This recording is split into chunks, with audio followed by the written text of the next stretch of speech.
오늘 참 이 말씀은 어떻게 보면 가장 유명한 구절이고 가장 위대한 구절 중에 하나라고 할 수가 있습니다. 19세기 말 독일의 철학자 니체는 신은 죽었다, 그 유명한 명제를 설정을 한 초인 사상가였습니다. 초인은 인간을 뛰어넘는다는 겁니다. 왜 이런 사상을 주장했냐면은 인간이 신을 만들어서 예배를 하고 그리고 신의 도움을 구하고 신의 말씀에 순종하는 기독교는 노예 종교다 하고 생각을 한 겁니다. 인간은 얼마든지 자기 힘으로 또 자기 힘의 의지로 문제를 해결할 수 있는 주체적인 인간인데 그걸 왜 스스로 포기하느냐 하는 것입니다. 인간의 자기 주장을 그 인간성의 본질이다 그렇게 강조를 합니다.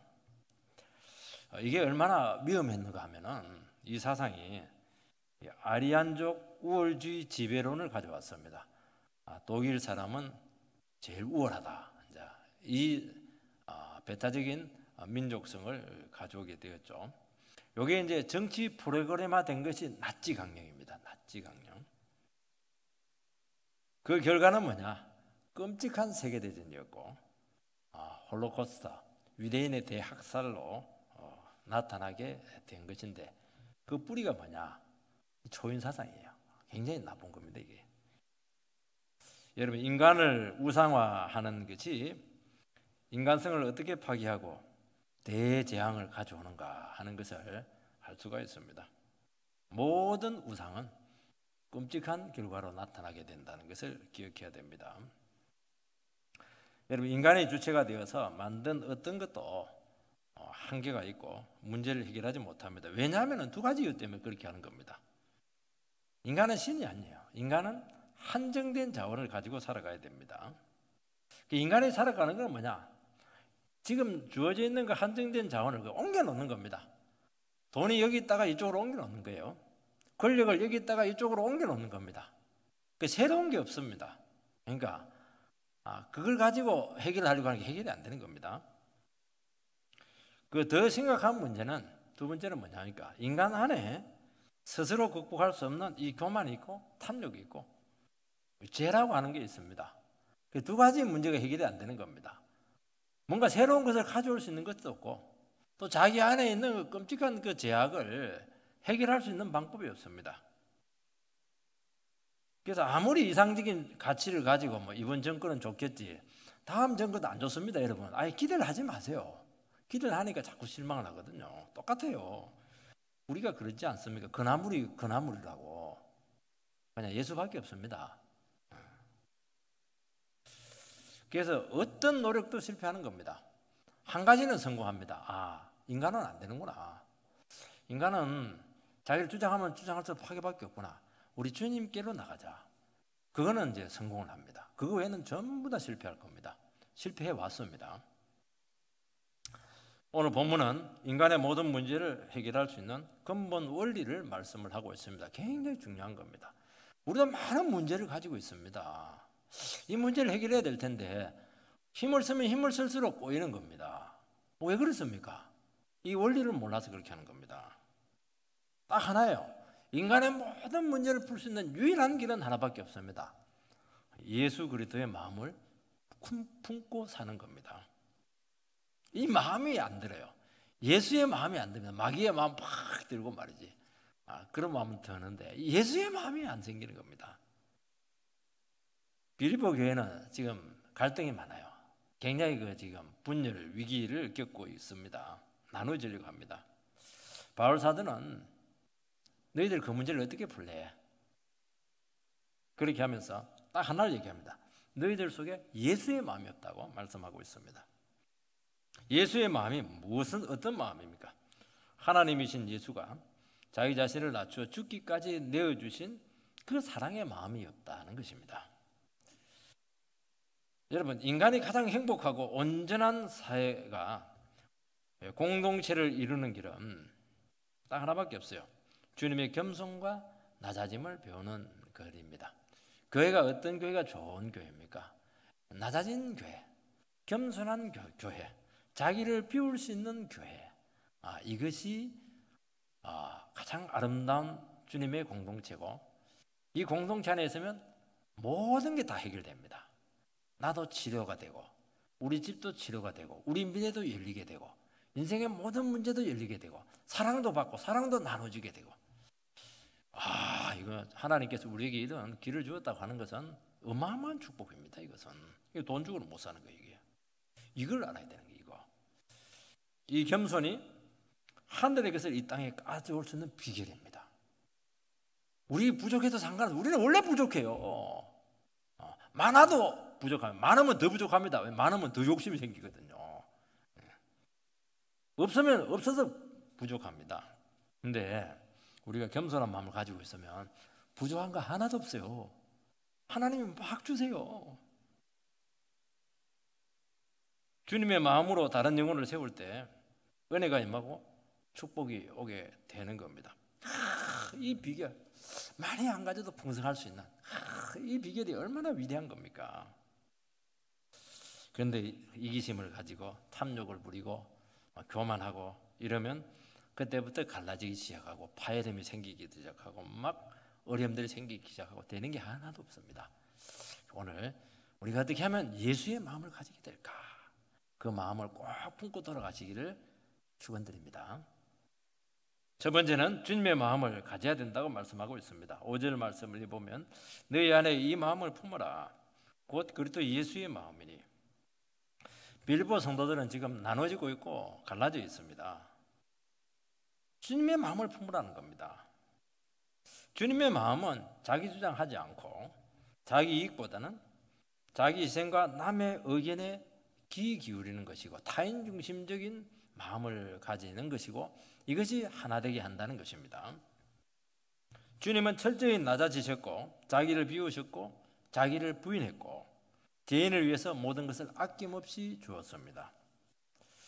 이게 뭐냐니까 기독교의 정신입니다. 그게 기독교는 행동 이전에 마음이고 태도입니다. 바울은 이 위대한 권면을 세상 공동체에는 할 수가 없어요. 이거는 반드시 거듭난 예수 믿는 교회만 할 수 있는 말입니다. 주님의 마음으로 바뀐 사람들은 가능하다는 겁니다. 우리가 믿음이 없으면 이게 안 돼요. 주님께서 바울이 이런 권면을 했다고 하는 것은 너희들이 얼마든지 이게 가능하다는 겁니다. 얼마든지 주님의 마음을 가질 수가 있는 겁니다. 우리가 얼마든지 천사의 마음을 가질 수 있다는 것을 이야기하는 겁니다. 저는 안 된다던데요. 오늘 새벽에도 지금 남편하고 마귀 같은 마음 갖고 왔는데요. 그 마음 가지더라도 얼마든지 주님 마음으로 바뀔 수가 있습니다. 성령으로 이 변화된 마음, 이 마음을 품으라고 말씀하고 있습니다. 우리가 예수를 믿을 때 우리는 뭘 깨닫냐 하니까 참 주님 앞에서 내가 너무 교만했다는 것을 깨닫게 되고 내가 얼마나 내가 잘난 체하고 내가 얼마나 내 주장을 심하게 했던가 죄인인가 하는 것을 고백했기 때문에 예수를 믿은 것입니다. 주님께서는 우리의 그 모든 허물과 죄를 담당하기 위해서 죽으셨다는 것을 믿고 회개해서 새 사람 되었습니다. 이 마음이에요. 우리가 처음 예수를 믿을 때 가졌던 그 마음, 그 마음을 신앙생활 하면서도 절대로 잊지 말라는 겁니다. 나는 천국 갔으니까 이제는 상관없다 그렇게 하지 마시고 원래 내가 예수 믿을 때 그때 가장 낮았을 때 가장 내 자신의 모습이었을 때 가장 인생에 척박한 그런 어두운 그곳에서 예수 만나서 회개하고 눈물을 흘리고 하나님 자녀 됐던 그때의 마음을 절대로 잊지 말라는 겁니다. 그 마음을 계속 가져가라는 거예요. 계속 가져가는 것이 아니고 그걸 더 심화시키라는 겁니다. 우리는 예수 믿었지만은 또 옛날에 그 재성이 있어가지고 옛날에 그게 올라와요. 옛날에 재성이 올라오고 한가닥 하던 그 왕년의 그 스타일이 그 올라옵니다. 그때마다 어떻게 해야 됩니까? 다시 예수의 십자가 앞에 가서 내 자신의 정욕을 십자가에 못 박고 자꾸 그렇게 하라는 겁니다. 자꾸 그렇게 해서 내 마음을 예수의 마음으로 바꾸라는 겁니다. 그때 우리가 은혜 받고 눈물 흘렸다. 내 인생에서 가장 가난했을 때의 그 마음을 더 심화시켜라. 이것이 가능하다는 겁니다. 왜냐하면 우리는 한번 완전히 변화된 사람이었거든요. 한번 완전히 꺾인 사람이기 때문에 가능하다는 것입니다. 전에 나에게 아픔을 주고 상처를 준 아주 기질이 강한 형제가 있었어요. 저는 뭐 절대로 못 이깁니다. 말만 했다면 막 내가 당하는 거예요. 너무 괴로워하다가 잠도 안 오고 이렇게 해서 막 그냥 아이고 그냥 대갚아줘야 되겠다. 그렇게 막 찾아갔어요. 찾아갔는데 버스가 늦게 오는 겁니다. 그리고 자꾸 연착을 해요. 막 그냥 막혀가지고 퇴근 시간이라 가지고. 그래서 생각할 시간을 충분히 가졌어요. 빨리 가서 그냥 해대야 되는데 막 퍼부어야 되는데 이게 막 안 됐어요. 그러면서 생각이 들었습니다. 저 형제를 위해서 예수님께서 십자가에 달리셨다. 주님이 죽기까지 사랑한 형제인데 내가 한두 가지 때문에 내가 막 복수하고 막 그냥 대갚아주고 성질 부리고 이렇게 하면 야 주님 안 기뻐하겠구나. 그래서 기도하고 그냥 돌아왔습니다. 반대편으로 가가지고 돌아왔습니다. 만약에 형제가 한 대로 대갚았다면 아마 예수님이 굉장히 슬퍼했을 것입니다. 반면 막 분노하고 상처난 그 복수심 그 마음을 막 내 안으로 이렇게 막 이렇게 간직하고 있었다면은 내가 병들었을 겁니다. 내가 그냥 속이 그냥 힘들었을 거예요. 상처가 되었을 겁니다. 주님이 나에게 주신 은혜를 생각하면서 그 형제를 이렇게 용서했을 때 너는 너도 성질 너는 어떠냐? 그리고 주님의 은혜를 생각하면서 용서했을 때 내 안에서 성령이 임하면서 제 속에서 치유가 일어나는 것을 경험했습니다. 이거예요, 이거. 이 마음을 자꾸 가지라는 겁니다. 그 형제에 대한 이해의 폭이 막 한 단계 높아지게 되었어요. 그래서 예수의 마음이라고 하는 것은 감정이 아니고 태도입니다. 주님께서 사고하시는 이 방식, 주님의 삶의 태도를 나의 것으로 삼는 삶의 자세입니다. 예수님이라면 어떻게 했을까? 예수님이라면 내 배우자를 지금 내 마음에 안 들지만 어떻게 대했을까? 그렇게 하면은 좀 문제가 많이 풀린다는 겁니다.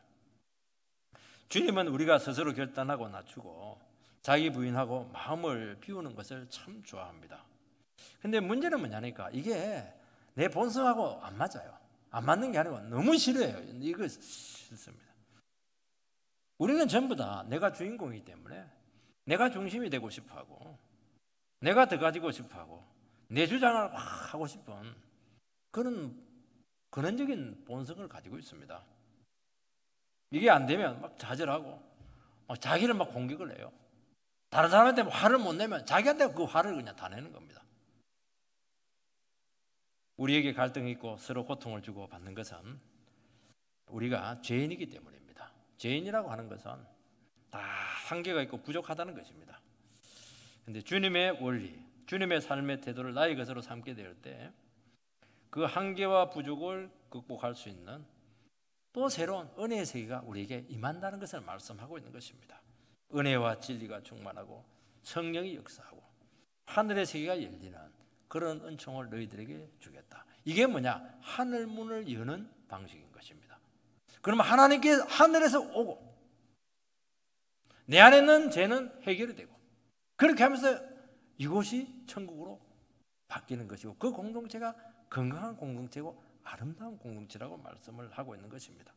여러분 교회 중에 싸우는 교회치고 은혜 없습니다. 그거는 지옥이에요. 한순간에 지옥으로 바뀌는 겁니다. 근데 자기 자신의 문제가 있다고 생각하고 자기는 십자가에 못 박고 그냥 용납하고 품고 가버리고 이렇게 하면 전부 다 치료가 돼요. 은혜가 넘칩니다. 모두가 회복이 되는 것을 알게 되고 기적이 일어난다는 것을 말씀하고 있는 겁니다. 그래서 주님께서 이렇게 하라고 하는 것은 너희들 스스로의 힘으로 하라는 게 아니에요. 그렇게 하는 것이 내가 너희들과 함께하는 길이라는 것이고 이것만이 문제를 해결할 수 있다고 주님께서는 말씀을 하고 있는 것입니다. 우리가 주님의 모범을 따라서 우리 자신들을 포기했을 때 그때부터 새로운 변화가 우리에게 일어나게 된다는 것입니다. 참 여러분들이요 신앙생활을 하면서 뭘 배워야 되냐니까 지는 법을 배워야 돼요. 우리는 자녀들을 키울 때 이기는 법을 자꾸 가르쳐 줍니다. 경쟁에서 이기는 법. 그래서 우리 엄마들의 그 제1계명이 뭐냐?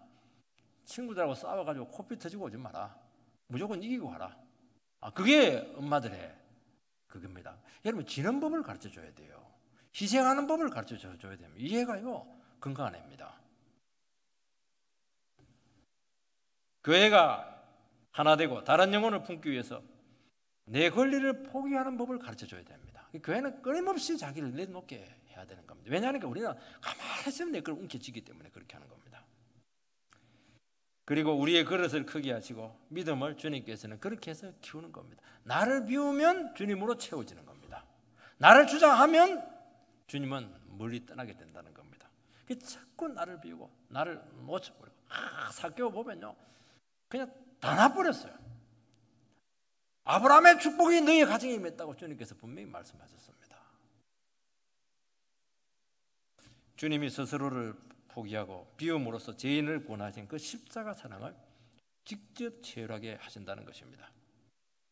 여러분, 공동체 안에서 주님의 마음으로 포기하고 결단했을 때 그때 우리는 뭘 배우냐니까 사랑을 배웁니다. 여러분, 사랑은 쉽지가 않아요. 여러분, 사랑은 받아본 사람만이 사랑할 수가 있습니다. 우리는 어디서 사랑을 받습니까?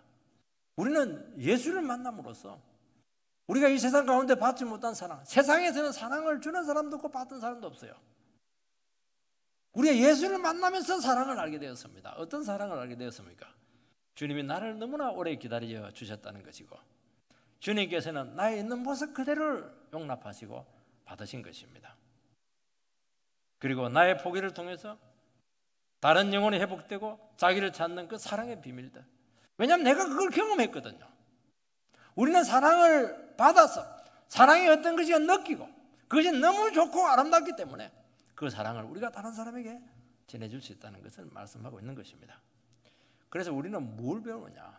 인생을 살고 신앙생활을 하면서 이 사랑이 생명이구나. 사람은요 밥을 먹고 사는 게 아닙니다. 사람은 사랑을 먹고 사는 겁니다. 남편들 내가 월급 받아가지고 팍팍 주는데 왜 이렇게 힘들어? 이렇게 하지 말고 그게 밥통입니다. 그 남편 밥통 남편입니다. 어떻게 됩니까? 여성들은 아내는 사랑을 먹고 살아야죠. 사랑하면요 뭐 배가 불러 죽어요. 사랑해주면요 뭐 별 희한한 기적들이 다 나타나. 능력이 여성들의 능력은 무한대입니다. 와 진짜 대단해요. 정말 남자들이 몰라서 자꾸 찍어 누르려고 하고 그렇게 하는데 그거 정말 그 바보입니다. 그러면요 왜 살아야 되는지 알고 살맛이 나고 왜 설거지 해야 되는지 설거지할 이유가 막 생기고요. 애들 집 앞고 그렇게 하지 않고 막 내가 사랑 안 하면 누가 너를 사랑하겠냐 이래 버리니까 애들이 뭐 좋아 죽습니다. 사랑을 안 하면 왜 살아야 되는지 몰라요. 왜 살아야 되는지 모르니까 자살합니다. 여러분 자살이요 힘들기 때문에 자살하는 게 아닙니다. 내가 왜 살아야 되는지 살아야 될 이유를 모르니까 자살하는 겁니다. 옛날에 힘들 때는 자살 안 해요. 요즘 너무 잘 살아요. 너무 잘 사는데 자살을 많이 합니다. 왜 그렇습니까? 잘 사는데 사랑을 안 받아서 그래요. 사랑을 안 받으니까 내가 왜 사는지를 모르는 거예요. 삶의 목적이 없어요. 죽어버린 거예요. 그리고 사랑을 받을 만한 자격이 없다고 막 스스로 마음을 닫아버리고 말이죠. 그래서 우리가 예수의 사랑을 받아가지고 힘들어하는 사람들 막 사랑을 주시기 바랍니다. 그러면 마음이 열리는 겁니다. 그게 뭐냐니까 주님의 마음을 품고 사는 것입니다. 두 번째는 사랑은 자기 권리를 취하지 않습니다. 6절 말씀을 읽어보면 그는 근본 하나님의 본체시나 하나님과 동등됨을 취할 것으로 여기지 아니하시고 주님은 하나님과 본체십니다. 좀 어려운 말입니다. 이 헬라어로 본체를 몰페다 그렇게 하는데 형상 이런 식으로 번역을 합니다. 하나님의 본체는 하나님의 본질을 담아내는 그릇이라는 것입니다. 영어로는 이제 패션이죠. 패션. 몰페할 때 몰딩 할 때 보면 샘물 이게 몰딩하지 않습니까? 그걸 얘기하는 겁니다. 하나님을 나타내는 단순한 모조품이 아니고 하나님의 본질에 참지해서 하나님을 나타내 주는 분이 예수님이라는 것을 말씀하고 있는 것입니다. 연극을 할 때 여러분들이 생각을 하시면 돼요. 연극을 할 때 각자 배우가 맡겨진 역할을 감당합니다. 어떤 사람은 사장 역할을 하고 어떤 사람은 사원의 역할을 합니다. 연기예요. 근데 그 연기자가 사장은 아닙니다. 사원이 아니에요. 이러면 사원이 되려고 하면은 입사시험을 봐서 회사에 정식으로 합격을 해야 사원이 될 수가 있는 겁니다. 그리고 그 사원이 돼가지고 열심히 일해가지고 인정을 받아서 승진하고 승진해서 사장이 되는 겁니다. 이게 뭐냐니까 이게 그 사원의 본질, 사장의 본질에 참여하는 것입니다. 여러분, 하나님은 보이지 않는 초월에 계신 분이십니다. 예수님께서는 단순히 하나님의 연기자가 아닙니다. 모형이 아니에요. 하나님과 같은 본질을 가지신 분이라고 말씀하고 있습니다. 그 본질에 참여하신 분이시고 그 자격과 신분을 가지고 있다는 것입니다. 그래서 우리가 예수님을 경험하게 되고 예수님을 알게 되면은 하나님을 알게 됩니다. 나를 통해서 아버지께 갈 수 있다는 말이 이 말을 이야기하는 것입니다. 그분을 통해서 하나님의 사랑과 지혜와 성품과 거룩성을 알게 된다는 것입니다.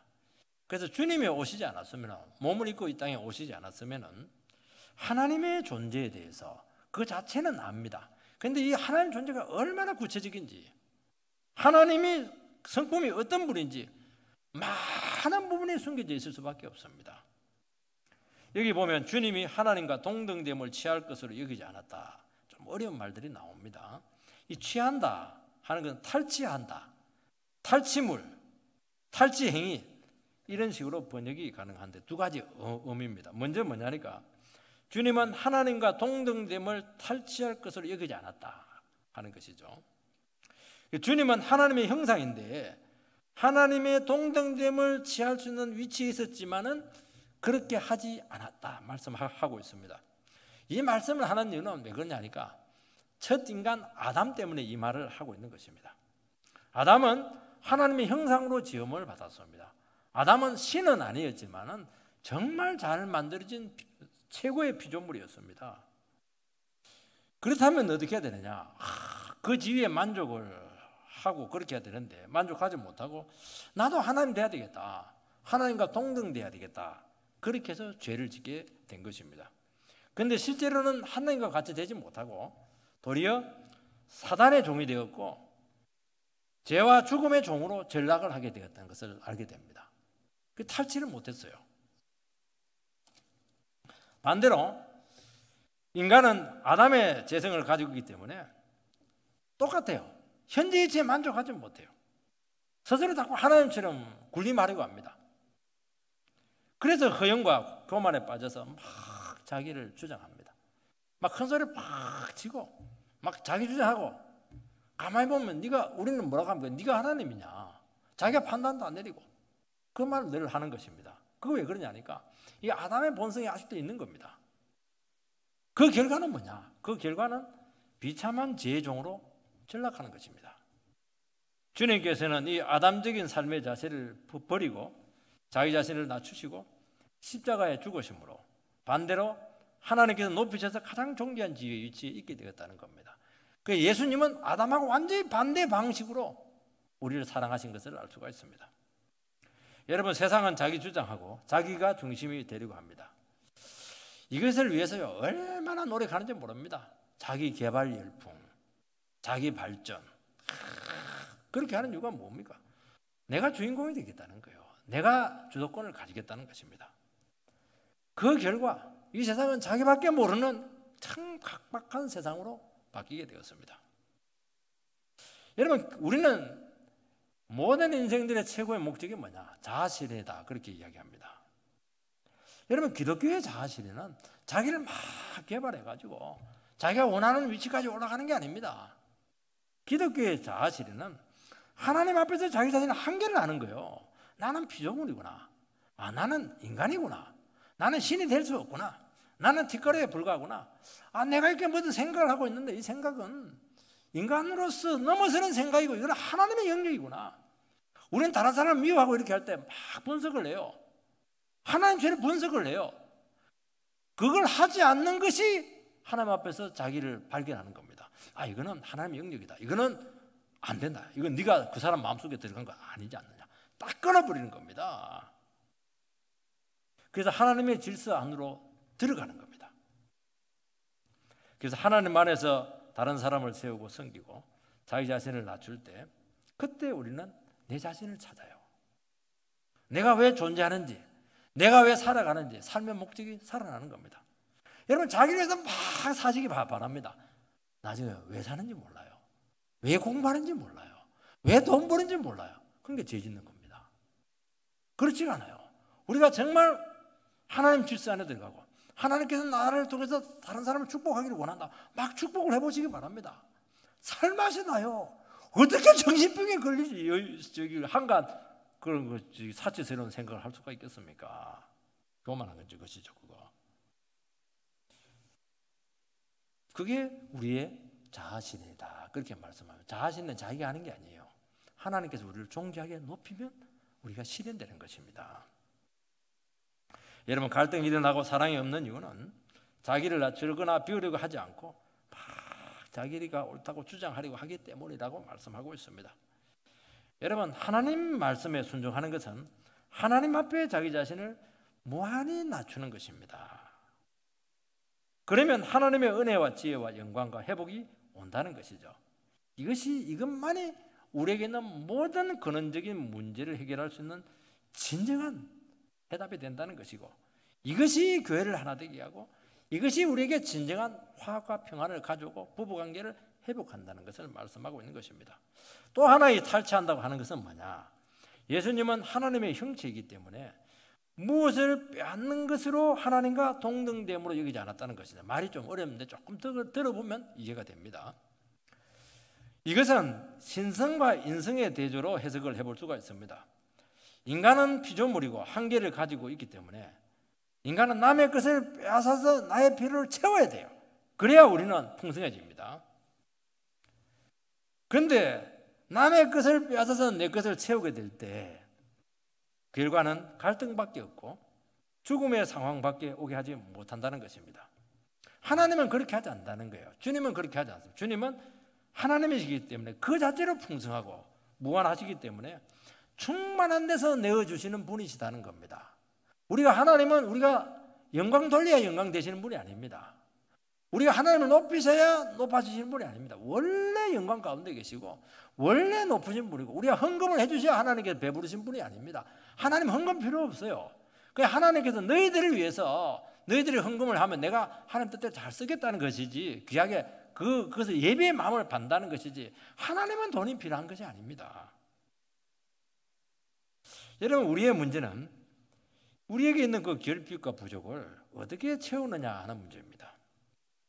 우리 사회는 심각한 밥그릇 싸움, 생존 경쟁의 정글 속에서 유리한 위치에서 많은 것을 빼앗고 가져야 생존할 수가 있습니다. 요즘 문제가 되는 게 뭐냐? 정권이 바뀌면 좋은 밥그릇 싹 다 바꿔버립니다. 그게 자꾸 문제가 되는 거예요. 이게. 우리는 시간이 한정되어 있어요. 우리는 자원이 한정되어 있습니다. 그걸 가지고 막 자기 자신의 행복을 추구하는 것입니다. 그래서 온갖 불의와 불평등이 오게 된다는 것이죠. 오늘 사람들 살아가는 거 보면요, 하는 말이 뭐냐니까 늘 시간이 부족하다고 합니다. 늘 힘이 부족하다고 해요. 늘 돈이 부족하다고 합니다. 대학생들 보면 학교 다닐 때는 뭐 시간이 부족한 것 같아요. 그럼 방학 때면 시간이 남겠네. 방학 때는 더 바쁘다고 그래요. 아르바이트 더 해야 되고요. 외국까지 갔다 와야 되니까 더 바쁘다고 그래요. 언제 안 바쁩니까? 영원히 바쁜 거예요. 영원히 시간이 없어요. 중국 사람들은 의식 집중해서 식을 중시합니다. 먹는 것이 굉장히 중요하기 때문에 먹는 시간이 길고 최소한 1시간입니다. 우리나라는 식이 그리 중요치 않아요. 식은 생존에 필요한 겁니다. 급히 먹고 먹는 걸 즐기지 못하는 우리 사람이에요. 군대 가면 막 쑤셔 넣습니다. 쑤셔 넣고 5분 끝내버려요. 그렇게 많이 먹으면, 이번에 알게 되었는데 그렇게 하면 췌장이 빨리 망가진다고 그럽니다. 그렇게 먹지 마시기 바랍니다. 부족한 자원과 없이 살다 보니까 참 우리나라는 기본적인 욕구조차 누리지 못하는 형편이 되었다는 것입니다. 복음은 인간성의 결핍을 해소할 수 있겠습니다.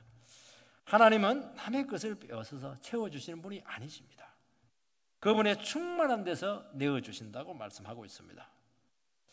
그분의 사랑, 아가페적인 사랑을 이야기하는 것이죠. 인간의 사랑은 에로스적이에요. 이성적인 사랑인데 이성적인 사랑이 뭘 얘기하냐니까 계산적인 사랑을 한다는 것입니다. 주고받는 사랑, give and take 같은 사랑을 인간은 그 이상을 할 수가 없어요.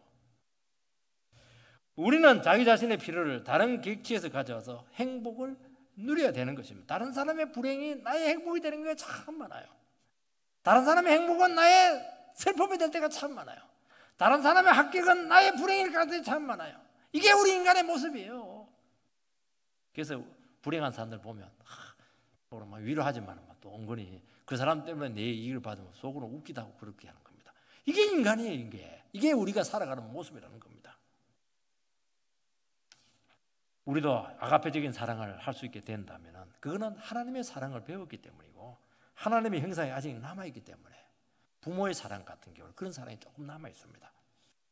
여러분 교회가 갈등하고 싸우는 이유는 바로 인간성의 한계를 극복하지 못했기 때문인 것입니다. 눈에 보이는 것을 더 가져서 자기 자신의 부족을 채우고 자꾸 행복을 누리려고 하기 때문에 그렇게 한다는 것입니다. 왜 다른 사람을 부러워합니까?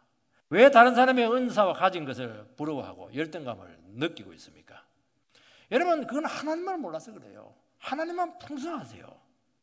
아무리 나눠주어도 다음이 없는 분이 하나님이신 것입니다. 우리는 신화생활을 하면서 남이 너무 축복을 많이 받고 남이 너무 좋은 것을 많이 가져가고 이렇게 하면 속으로 계산을 합니다. 내 몫은 없어지겠네. 그렇게 해서 막 미워하고 공격하고 막 그저 이렇게 시기심을 느낄 때가 참 많습니다. 그렇지가 않아요. 하나님은 너무 은혜가 풍성한 겁니다. 아무리 줘도 부족하잖아요. 그래서 놀랍게 사용되는 사람, 우리가 축복하지 못하는 것은 나에게는 그와 같은 능력이 없다 하는 열등감적인 반응을 볼 때가 참 많습니다.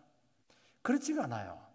얼마든지 우리가 믿음이 없어서 그렇지 믿음 안에 있으면 귀하게 사용될 수 있고 얼마든지 풍성할 수 있고 행복할 수 있고 얼마든지 하나님의 부유한 진리 가운데 들어갈 수가 있습니다. 이걸 믿으시기 바랍니다. 저는 설교자지 않습니까?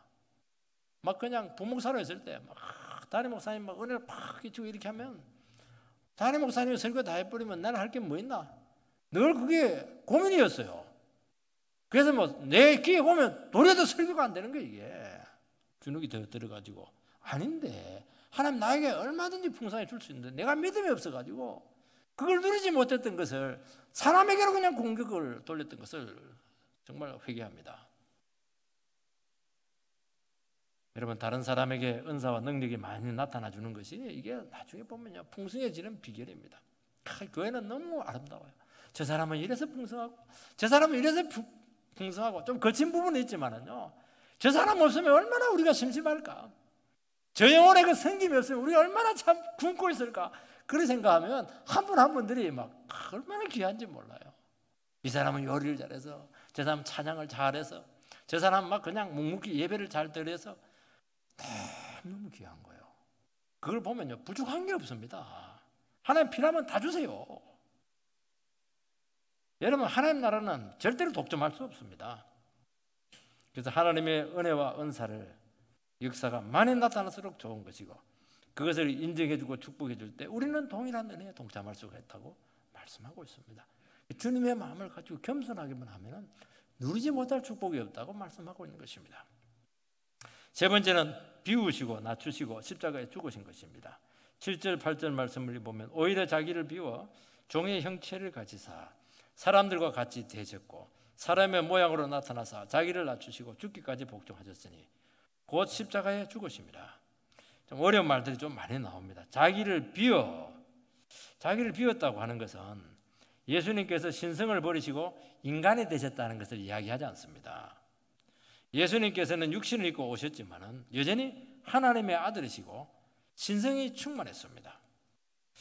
단지 육신에 자기 신성을 감추셨습니다. 여러분 얼마 전에 돌아가신 그 법정 스님은 입적을 할 때 참 이런 표현을 썼습니다. 그동안 누리고 있던 시간과 공간을 떠날 시간이 되었다. 그래서 베스트셀러 작가였던가 봐요. 무소유의 원리를 주장했던 스님입니다. 또 잘생기게 됐어요. 주님이 자기를 비웠다고 하는 것은 마음을 비웠다는 것이 아니고 신성을 가지신 그 크신 하나님께서 인간과 같이 되어서 시간과 공간이라고 하는 피조 세계 속으로, 제약 속으로 들어왔다는 거예요. 그 들어온 이유는 뭐냐? 우리의 가난하고 부족한 처지에서 참여해서 우리를 돕기 위해서라는 것입니다. 겸손히 낮추어서 인간의 제약 속으로, 고통 속으로 오셔서 인간의 운명을 바꾸는 귀한 도움을 주셨다는 것입니다. 여러분, 다른 영혼을 이해하고 돕기 위해서는 한 가지를 해야 됩니다. 내 자신의 모습을 가지고 있으면 안 됩니다. 나의 고고한 모습, 잘난 모습, 이거는 절대로 안 되고 숨겨야 됩니다. 그 비천한 처지까지 내려갈 수 있어야 된다는 것입니다. 여러분, 진정한 겸손은 뭐냐? 자기를 비우는 것입니다. 정치가들처럼 나는 마음을 다 비웠습니다. 말만 하지 말고 불리하기 때문에 그런 말을 하는 겁니다.